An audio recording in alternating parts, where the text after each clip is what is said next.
Well, howdy, you little farm fresh chicken nuggets. It's me, your favorite farmer, Carl. Welcome to Grow TV. Welcome to Grow TV.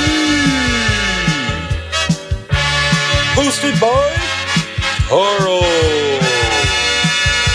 where we have fun with our friends, talk about Jesus, and go over everything the Bible has to offer. Now, once again, welcome to Grow TV.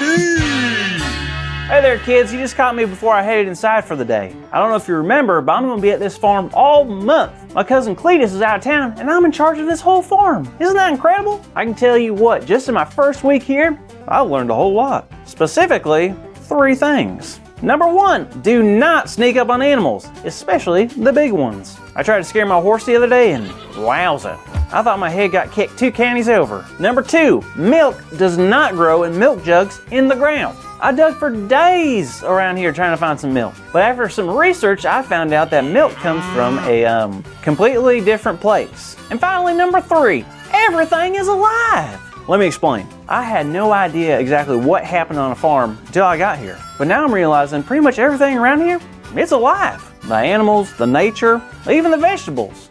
I mean, I have things like this growing in the ground.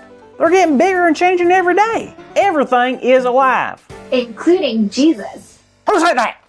You guys hear that? Was that a goat? Nope, not a goat. Just your best friend, Grace. How you doing, Mr. Farmer Carl? Oh, Grace. Hey, I'm doing good. I was just telling the kids how it seems that everything around here seems to be alive. And wait, did you say Jesus was alive too? Oh yeah. Sorry, I just got excited.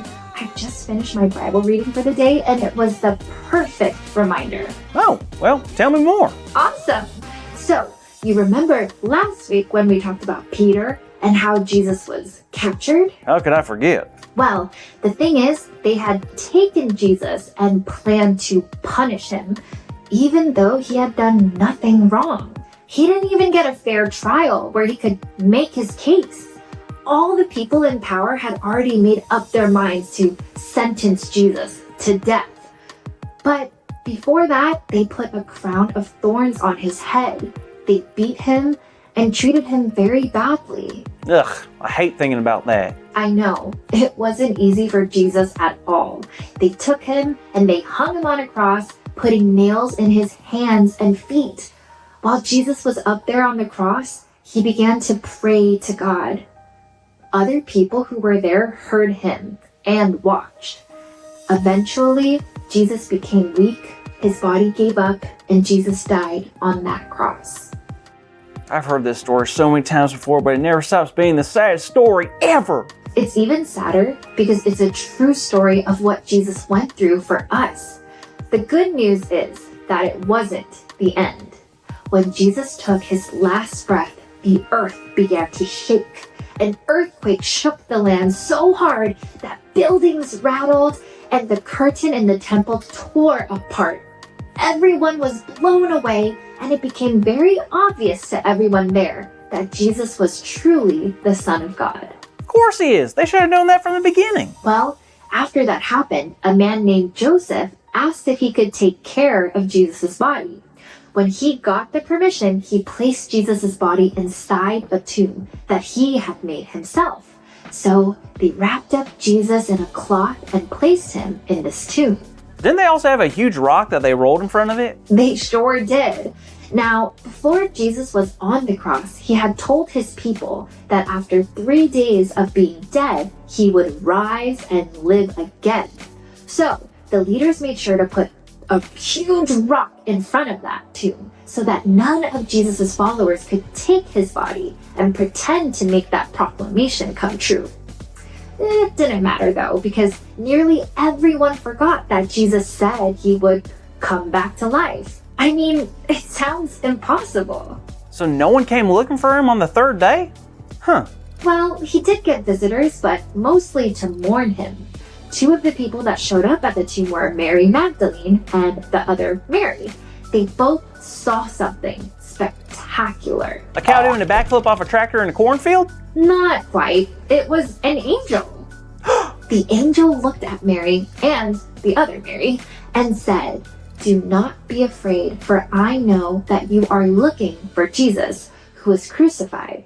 He is not here. He has risen. Woohoo! Yeah, Jesus! Yeah! This was the moment that changed everything.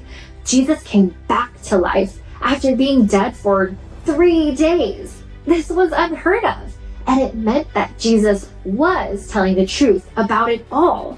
He truly was the Son of God, and there was no denying it now. I love that. He proved it right then and there. Jesus is alive. And not just on that day. What do you mean? Well, Jesus was not only alive that 3rd day, but he went on to live forever. Today, tomorrow, forever. And I don't know about you, but I find such joy in that. Even death couldn't hold Jesus down. Wow, that actually gives me a lot of confidence. Like if Jesus can defeat death and everything else, I feel like I can face anything in my life or whatever this farm throws my way. You are exactly right. Hey there, my farm friends. Our exciting big idea today is Jesus is alive today and every day. So let's shout it out loud on the count of 3, okay? So loud it'll make the roosters jealous. 1, 2, 3. Jesus is alive today and every day. Perfect. Wonderful job. Now, I better get out of here, but make sure to tune in next week, okay? Alrighty, I'll see you later. Thank you for watching, and tune in next week for a new episode of Road TV.